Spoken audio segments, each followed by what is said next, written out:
Hello and welcome to Brand Awareness episode 009. I'm reporting live from Paris.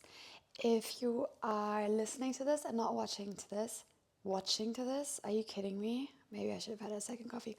If you are listening to this and not watching the video, you will see I am sat on a couch and I have no notes next to me. I am fully winging this. My only goal is talking about Paris in some capacity. It is like day 450 of Paris Fashion Week. I just did men's and couture, and I wanted to set myself the goal. You know, each episode there's a little new goal, internal goal. I don't know if I told you about this. And today my goal is to just wing it and just keep talking. I hope everyone's doing well. I've gotten, should I check if the video's recording or not? I feel like I should. I always freak myself out with this. So the past few, okay, I feel like I'm recording, yeah, 90 seconds already. The past, so a lot of people have run into me this week or have come up to me and gave me compliments about the podcast, which was so lovely. And the most surprising one to me was, sorry, I have a point with my rant here. The common denominator was like, I can't believe you can talk for 90 minutes straight. And I thought this is kind of normal. I thought everyone has their like Vogue beauty secrets video in the bathroom when they're doing their makeup. Summer, come here. I'm gonna remove Summer's harness because I think it's making a little noise. Hi, Shatsy. Yeah, so I don't know. I'm always doing like fake interviews when I'm by myself in my car, in my bathroom, but maybe this is not a common thing. If you hear Summer's tappy taps on the wooden floor, I'm really sorry. Obviously, she was sleeping the last hour, and as soon as I started recording, now she's active. So there's that. But yeah, I talk to myself all the time. I thought that's kind of normal, but maybe it isn't. So yeah, I hope you guys know that's also it's very rambly and sometimes a little bit slow. This podcast is unedited, so I just speak to myself for an hour or 30 minutes. Paris Fashion Week, where do I start? So currently we're doing Spring Summer 25. Obviously fashion works, I'm sure everyone knows this, but fashion works in a way where the collections are being shown, then they're being produced.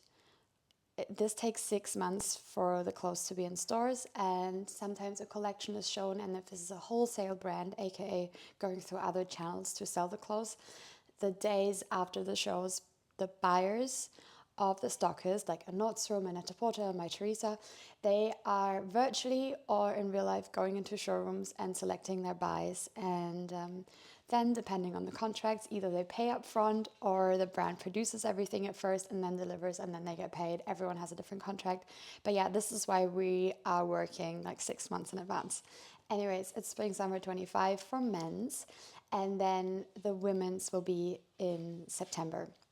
And straight after men's, it's also couture. I have not been doing couture shows for a long time, and I'm still kind of undecided. It is very much the big leagues, but also it's a big commitment, and I don't want to dip in and out, do it one season and then like not go. So I'm still kind of testing the waters with that. Maybe we just go chronologically. It is June right now. Yeah, I got here last Monday or Tuesday. I arrived. My plane was 3 hours delayed, and with the dog, it was a very stressful time to get here. And then it was Pharrell's show. I think this was my third Pharrell show. So his debut collection was exactly a year ago. And I have to say, I've been talking with my friends. I am not sure if I'm really, because now his collection has been in stores, right, for 6 months, if his debut show was a year ago. I have not seen any ready to wear really of Pharrell's on people in real life. Besides, being in magazines, I have seen the speedy bags in the press. I've seen, the croc bags. Pharrell's always wearing his with the golden hardware. I've seen obviously street style images of NBA players, but I have not really seen it around. However, I think most people would also be aware that a brand like Louis Vuitton, they make their money through leather goods. This is wallets, bags, maybe some shoes. That is the main cash cow. And then the ready-to-wear that Pharrell and Nicolas Gasquet are designing, it's more, I would say, like setting the tone for everything else and the store design. And yeah, I don't want to like take this lightly. Obviously, this is a crazy amount of work, but what makes the money is the bags. And I have not seen so many people in Pharrell. Obviously, when LVMH publicizes their numbers, they do that as a group, so you don't really, as the public, you don't really figure out which brand is making what amount of money. And then obviously Louis Vuitton has two creative directors, one for men, one for women's. So I think it's very hard to figure out how successful Pharrell's year has been so far. The show was in the UNESCO in Paris, and to me, it's a big honor. I mean, to go to any show is a big honor, but to do the menswear, I'm a female influencer. It's a pretty big deal to be invited, and to me, Louis Vuitton is such a gigantic house, and I feel really, yeah, like honored to be able to go to a show like this. It's very, I feel like it was very exclusive.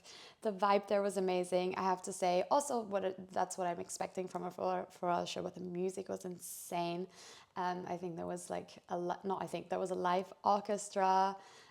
Really, really impressive. And the entire time we had the darkest gray clouds over us, and it simply wouldn't start raining. And what I have heard is that at least the big LVMH brands, I know this for Dior and for Louis Vuitton, well, I know this, I have heard this, nothing's confirmed here, is that they hire a shaman, I don't know the English word, someone who is praying. I don't want to say like anything problematic here. I don't know exactly what the shaman does, but they have hired a shaman. I think maybe it's different shamans, I don't know, for it to not rain. Isn't that crazy? But yeah, it worked. If they did that, allegedly, I'm already getting into trouble. The entire, like the clouds looked so dramatic and scary. Everyone was there with like, it was in the courtyard. Everyone was staring at the sky and it simply would not rain. And it was a really, I don't know, the clouds were really paid actors, I felt like. I think the collection is really strong. I think it's super fun that, as someone who's interested in the business side, I think it's super fun that Pharrell is utilizing the trunks, the LV trunks. I don't know if you guys have watched the live stream or I've looked at Vogue Runway. There's the models, I don't know the English word. They're pushing these gigantic LV trunks. LV started as a kind of like luggage company. And I think this is such a good business move. I'm sure these trunks started like 50K probably. Oh, it's just 20 for a small one. And then you get to customize. And I think it's such a smart product to have as this like collectible thing in your house for the very important customers. I don't know. I think that's kind of iconic.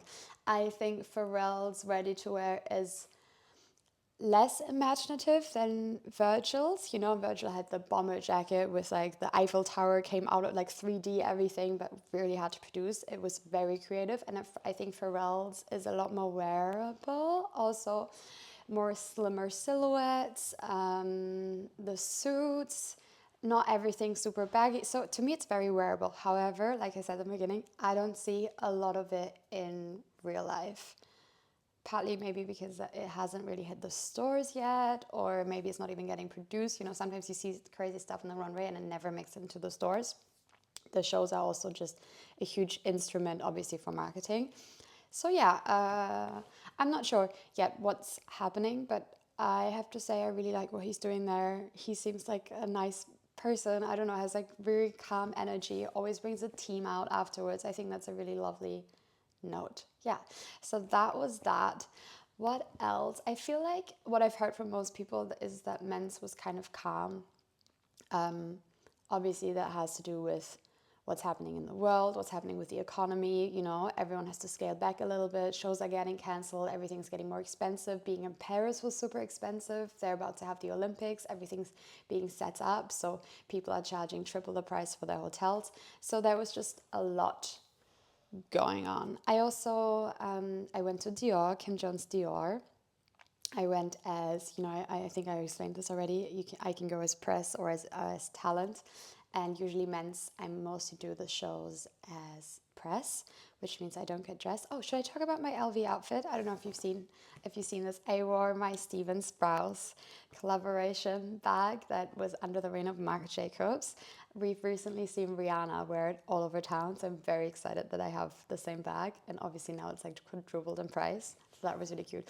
I wear a lot of Peter Doe to the shows. I actually love, love, love wearing my own clothes to the shows and styling myself. I always make these jokes with my friends of there are really influencers who come to fashion weeks with an empty suitcase because everything is alone. And there's, I think, no shade in that. If you get offended by me saying that, I think that's like some kind of own insecurity. Obviously, influencers like myself, we have a purpose of being there. And yeah, but sometimes it's quite funny because you just know this person doesn't really have their own vibe and is just dressed by these brands. And I think by now the audience also gets kind of bored of that, I guess. But yeah, I wear a lot of Peter Doe. I wore a fully like checkered black and white outfit. I always do like some kind of mood board before I travel, and my vibe was, yeah, I think Marc Jacobs Louis Vuitton. I think in like looking back, it was so iconic. So I did a checkered cardigan that was vintage Comme des Garçons, tabby boots, and a black and white like leather cotton pant from Peter. Oh my God, when I walked up to the show, they had like gates everywhere. I feel like security is really amped up at the moment for all shows, whether that was protesters or, I don't know, fans for the crazy like stars. But I walked up to the show because usually if you have an official car by the brand, you get to drive through the first security checkpoint right up to the gate. But I didn't. I was coming with like a normal Gisette, and I had to get out and walk. And there were gates everywhere. And 200 meters in, I noticed I'm on the wrong side of the gate, and I was trying to jump over the fence, and the security lady was like not having it, screamed at me. To be honest, like that was rude of me to just like jump the gate. So I had to walk all the way back, like, and everyone saw me, and I think I looked a little bit like I got declined, which is fair, but that was a cute moment. So Dior happened. What else? We had my Super Bowl day, which was Rick and O32C in the same day. It's already the second O32C show on the Paris schedule, and it was so amazing. But I'll start with Rick. I just heard from the team that it was going to be grand. Rick was back in Palais de Tokyo. I'm sure I've said this before, but in the summer, also in September, the Rick show in Palais de Tokyo is outside, and if you're a fan or just like to watch the crowds, it's so fun to go there because you can even see his show because it's all outside. Of course, you're behind the gates, but honestly, the guests are not very far from you, so you kind of get the same view. So I highly suggest going, also because the crowd at Rick is so fun and everyone's in their own outfits. He doesn't dress anyone, so it's a really like fun time.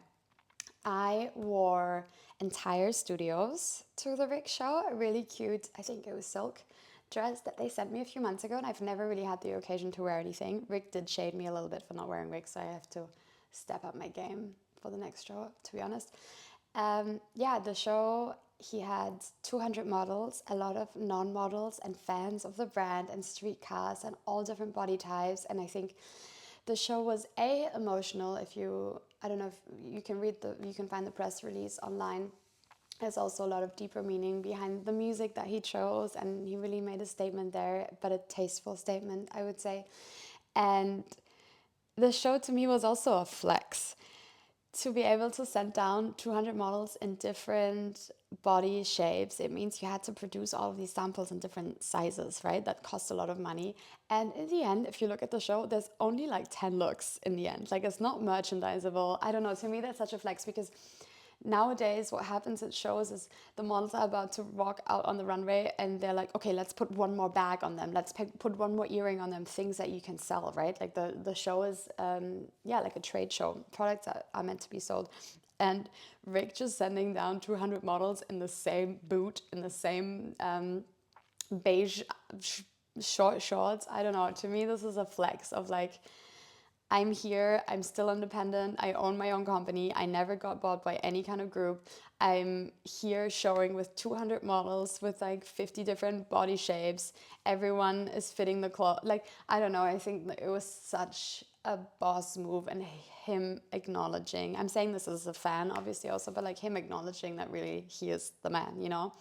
And I think it was a really yeah, he doesn't need to subtle flex anymore. Like, this is really his moment. And I think Rick, the brand, has gone in and out of style, right? For the past 20 years. There's a moment where it's cool, and there's a moment where it's like, this is for the fuck boys, and there's a moment where you're like, oh, I can, like, no one can wear all Rick. You look ridiculous. And his core community has stayed. And I don't know, I just think it was such a flex. And the O32C show was also super fun. I cannot believe I fit into the samples of Mona Tugard, which, you know, supermodel of our time. I wore her the look that she opened the show with last time. I wore that look, and I mean, I could barely breathe or sit down, but I was really like having my model moment there. It was super fun seeing everyone. And Maria, the designer of O32C, she really stepped up her game. Like, I think each show it's a little bit more elevated. And I know that the show requests were crazy, even crazier than last time. And we had the most, Mona Tugard actually did help with the casting. So she got all of her girls. The casting was insane. So it was a really cool moment. Um, Besides that, did I do a lot of events? I try not to do too many brand dinners. Also, as I'm eating plant-based, there's usually like nothing, even though we say in advance, like, is there gonna be vegan options? There's not like a lot going on. Do I want to talk about Vogue World is my question. This was, I think, the third Vogue World. To be honest, if you're listening to this and you're like, what the hell is Vogue World? I don't know either. It's a show that Anna Wintour puts on. It was in Paris. They rented out took over the whole Place Vendôme. I think people were able to buy tickets. It was really giving Hunger Games, to be honest. You couldn't not do this show in like a subtle way or a respectful way or in a modest way. So I don't want to shade that too much. I know that most of the team and backstage people, they were in the scorching hot sun all day. By 3 p.m. someone magically found like sun umbrellas to like help them a little bit, but I know that, you know, it was like not a nice workplace that day. However, that being said, most backstages are stressful, you know, and yes, there's catering, but no one has time to eat. So I don't want to like shade that too much, because I think that is the case for a lot of things. I do hope that the two horses that Kendall and Gigi were on were not in the scorching sun all day, but who knows? Yeah, I think it looked really tacky, but for that audience, it fits, you know. It is a huge moneymaker. I think there's donations. People are buying tickets. I think they're really expensive. I also know that some brands were asked to give money. I don't want to go really too into detail in that. And everyone is, yeah, I think it's always weird having like several brands in one show because it's not cohesive. So it was more like a theater piece. I don't know. I heard the next one's in China. Let's see. Obviously, this is, if you're asking like how does this generate money, besides people buying tickets and stuff, there is generating money through online impressions, right? So this is a huge traffic source, or driving traffic to all of the Vogue channels, the Vogue Instagram, the Vogue TikTok. Like, this is generating a lot of money. Yeah, besides that, I thought it was kind of tacky. No? Maybe I'm just being a hater. I don't know. I just didn't. But yeah, how do you do this in a tasteful way when you have all of these brands and advertisers brands and Katy Perry walking the runway? I don't know if you could have done this in a better way. Um, what else happened? Yeah, lots of cute brand dinners. Um, I have had the really cute moment of my personal goal, and I think this sounds really vain, so I don't know how to explain this in a proper way, but I remember going to fashion shows with, who's an example? My friend Blake, for example, the editor-in-chief of a magazine curated by. I remember times, and this is only a few years ago, where like I'm with Blake and we're going to a show in an hour, and I'm like, oh my god, I have to go home and get the print invite, like otherwise I will have trouble at the door. And Blake was always just like, oh, but it's so and so at the door, like don't worry, you know. He would be my example of just like walking up to the show, doesn't have an invite, doesn't have an ID, doesn't, you know, just like walks up in his like outfit. And to me that was never possible. I always had to fight. I always had to have my print invite, and even then someone would be like, who are you? And yeah, it was always my goal to be at some point in a position like Blake's, where you could just go to the show and someone will fetch you like out of the crowd, and you can just go.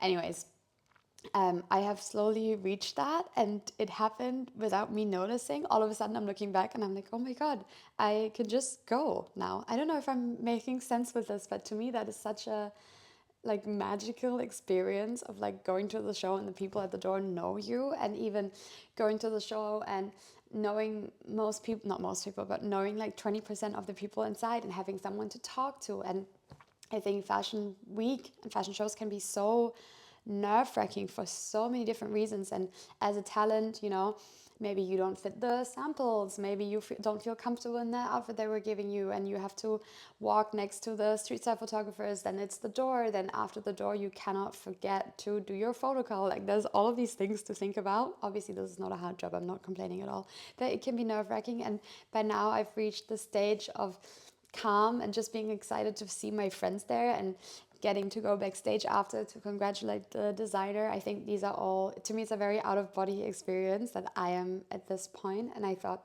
this point, to be honest, wouldn't ever happen to me, or at least not to this extent. And yeah, I feel really grateful for that. So that is kind of my highlight of the week, and seeing all of my friends thrive. And yeah, where else did I go? Oh, ASAP Rocky's show, AWGE. I don't know how you say it. I was quite randomly invited a few weeks before Fashion Week, and obviously I wanted to go. I didn't even know he was doing his own brand. It was a really fun experience, I have to say. Like, the show door was a mess, but sometimes I don't really feel comfortable in crowds and I panic quite easily, but this was fun because I was just like, what is happening? I knew the show was going to be late, but we arrived kind of on time, me and my agent and my boyfriend. The crowd outside was insane. They were just letting in VIPs. At some point we were like stuck, about to kind of give up. Also give up after 5 minutes. My threshold with like how long I'm giving myself at a door is really like 5 minutes, and then I'm going. So we're about to go, and then I see my friend Declan Chan, who's a legend in the, I would say, content creation space. And he's like a pro. He's just like, hold my hand. We're looking, because we just saw at the door, there's obviously front of house, and there is bodyguards. And the bodyguards will not help you. Even if you're a woman stuck in the crowd, the bodyguards do not give a shit. They are there to like support the VIPs and to hold the door, basically. So any eye contact with a bodyguard, like you will, like security, they will not help you. So Declan just goes like, let's find a PR, let's find a PR. We're in this crowd, we both can't see anything. And then he locks eyes with one PR and just like glides through the crowd with me. And yeah, the show was an hour late at least. It was super hot in there. But it was really fun because when else are you at a ASAP Rocky fashion show, right? Rihanna came in. It was a really cute moment, I have to say. The fashion itself, from what I've seen online, commentary-wise, it was either positive or it was like, this is all Raf Simons references, which I understand where you're coming from. However, I think ASAP Rocky has made his love for Raf's designs clear over the last 10 years. There's a song about it. I think they're friends. I'm assuming they're friends. Raf's brand is also no longer in business, so he's not producing the stuff anymore since about to be 2 years, I think, since he announced to stop his brand. So I don't really get the beef there, just because something already exists. If it's no longer getting produced, and maybe you can do it at a cheaper price point. I know the collaborator or sponsor of the show is Puma, right? But there's also like 4 other sponsors. I was wondering if that stuff can even be produced. It was like t-shirts with like 15 different t-shirts sewn on. Like, this didn't look like something that can be easily merchandised and recreated and put into production. So I'm wondering if this show was more just like marketing, and in the end it will just be normal screen printed t-shirts in the stores. Also, which stores? Is this Puma selling it? Or will like Essence get it? Will it be in Dover Street Market? So I'm wondering about all of the other things besides the design. It did not look like something that would be easy to reproduce, to be honest. But yeah, it was really fun to go. Did I see any other shows during Men's? I went to Jun Takahashi. I really had a great time at the Sakai show. That's always one of my favorites. What else did I see? I'm not sure. We went to, and then couture started. I did 3 shows this season. My first, sorry if I touched the microphone. I went to Dior. It was my second Dior couture show, and it was also my first time having the fitting at the Maison. It's a really, it's already an honor to go to Dior. It's an honor to have the samples and wear the Dior outfit. It's already an honor to be able to choose your own outfit. By now, the HQ there is really working with me and like pulling from the archives. And I don't know, to me, that's like, this is an LVMH brand, it's like something I've always dreamt of. And it is such an organic and nice communication with the team there. So yeah, oh my God. I had a fitting and I was like so excited. Like, this is my first time having the in-person fitting. I brought my manager, I brought the dog. It was such good vibes. 20 minutes in, we couldn't find an outfit, Not because I wasn't fitting anything, but like nothing was really the vibe. And I also, if I go to a Dior show and Dior couture show, like I want to show up and show out, I want this to be a moment. I want also my audience to be excited. Like I want... Maybe not, I can't really surprise because everyone knows I'm going to wear either black or white. So I don't really have a surprise effect. But I really I want an outfit that no one else is wearing. I want to do the brand justice. I want to do myself justice. I want to do the management justice. And I want to do my audience justice and the photographers. And I don't know. My fitting took an hour and a half. I tried on like 15 different outfits. I felt so bad for all of the PRs who were just like, I was like the last appointment of the day. Everyone wanted to go home. And I almost started crying of my like own imposter syndrome a little bit, but everyone was like the sweetest and tried to make everything possible. And in the end, we were able to like customize my look a little bit, and I was so happy. But yeah, exactly what I didn't want to happen happened. I wanted to like go in, be like the easiest person ever, and try on one outfit, and it fit, and it was the vibe. And yeah, that was not the case. At some point, the next appointment, Kelly, what's her name? She played this beautiful actress. She played Serena van der Woodsen's mom in Gossip Girl. She came in and like I was like still occupying the fitting room and I just felt terrible. But she was like the classiest woman ever. Just got off her plane from New York, was just like petting Summer. Meanwhile, I'm like stressing on like outfit number 15. It was wild. But yeah, if you saw my Dior couture outfit, it was like this corset, laser cut net thing with some boots and the Lady Dior's, the saddlebag, sorry, not Lady Dior, the Dior saddlebag with all black hardware. It was a really cool look and I was so happy. And I got into the show and I brought my manager, and a couture show is always a huge honor, and seeing the clients there, also it's a really different caliber of celebrity there. And I walked in and I don't know what happened, but I got swooped into interviews and was like doing TV interviews. So it was a really, really fun moment. And I'm really happy to be working with Dior. I'm really grateful for this relationship. Then, same day in the afternoon, I go home and I change into my full tweed outfit of Thom Browne. I hope you guys know. Maybe this podcast is just like me being a fan of stuff, but I'm just excited to be there. And it was the Thom Browne show, and this is only my second Thom Browne show, and it was couture. And you guys, I mean, I've said this on my Instagram post, but there's only very few brands nowadays where head to toe somehow works, like head to toe the same brand. Thom Browne, sometimes, yes, it's a little bit customy. Like you have to be able to pull it off. But the crowd there, I cannot believe. Like everyone looked so cool. I think they just make like the Thom Browne mob look so desirable. Like these kids look so cool in their short shorts and the knee-high socks and the full proper like school uniform. I don't know, they just look cool. And the whole team is also cool. Everyone's so lovely. And they also know they're cool, but they're not like rubbing it in your face. I don't know. It was a fantastic show, to be honest. The casting was amazing. So theatrical. Just like, I don't know. Yeah. I also don't know if you want me to talk about like politics and what shows I'm choosing and what shows I'm not choosing. I think I try not to do too much. I think this like jumping from show to show to show lifestyle is very much over. I think not even Tim Blanks does that, I also think sitting next to, placements and seats. I choose the brands that I find desirable. Like whatever brand I want to be part of their universe, I go. Or I try to go if I'm invited.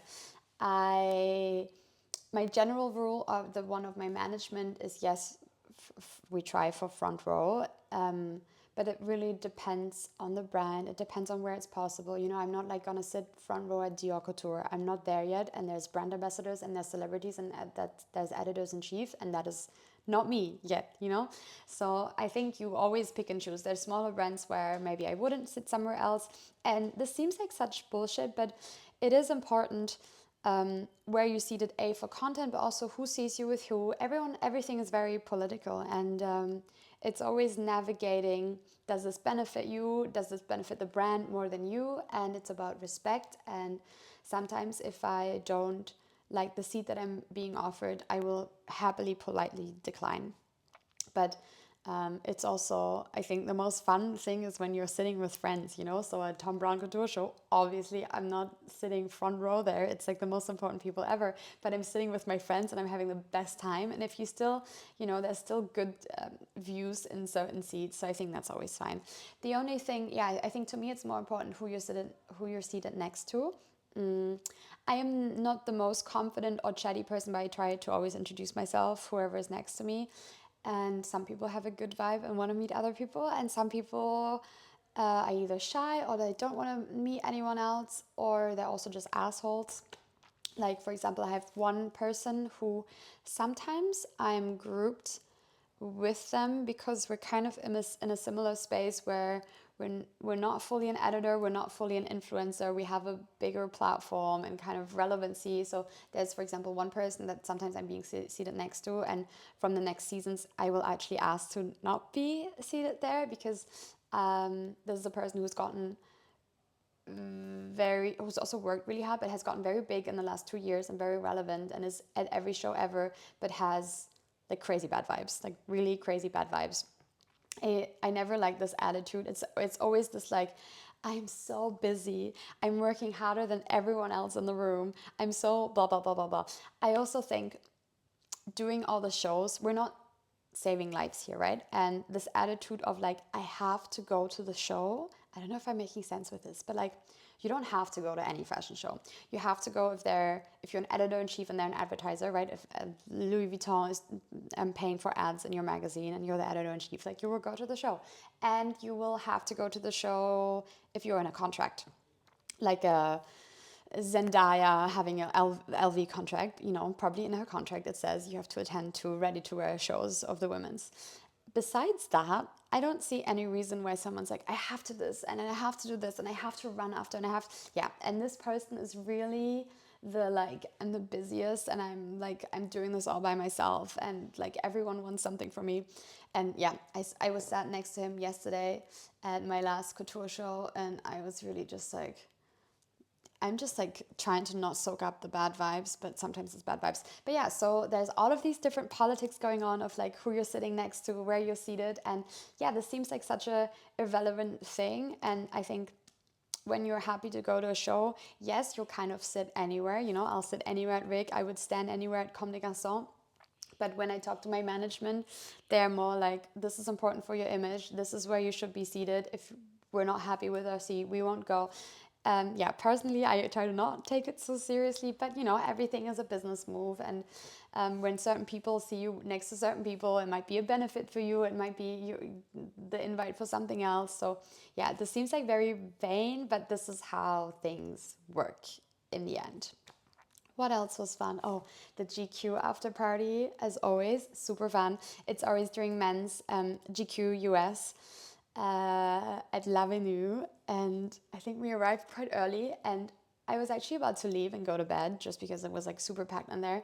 But then if you know the L'Avenue like outside space, at some point around 12, the vibe shifts and all of these people arrive at the same time. And then, I don't know how to explain this. I feel like at some point, fashion week parties, or parties in general at this point, I'm really not an expert, but I feel like the most important thing is no longer the inside or the outside. It's the in between, and like the scene of like who gets you in, who has a wristband, who watches who walk in. I don't know how to describe this, but like I feel like that is the epicenter and what the party or event is about, right? Like who's at the door, who's getting you in, who sees who.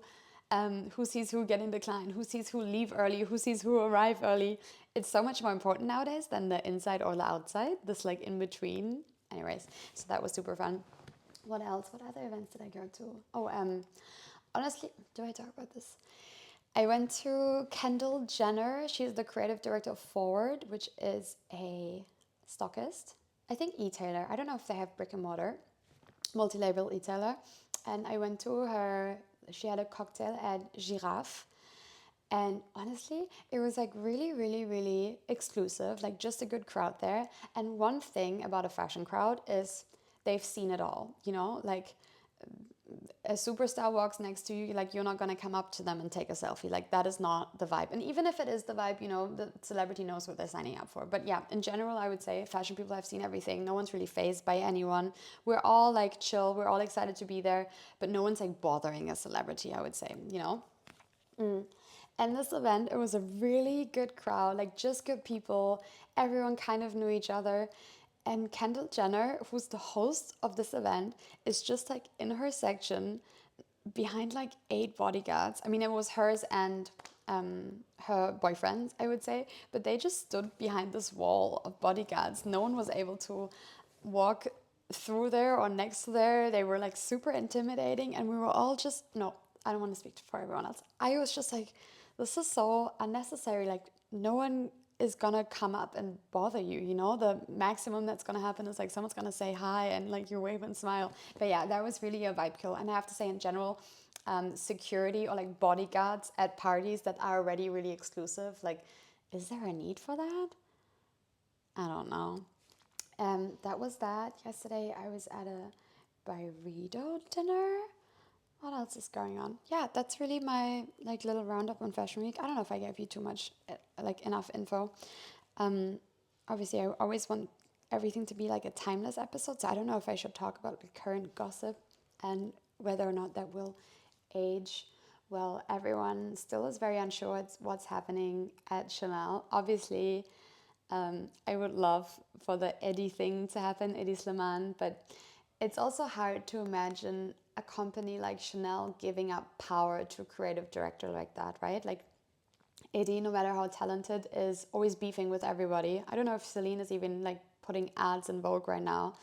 Um, like there's always an issue with someone, which also I relate to, right? He's very specific.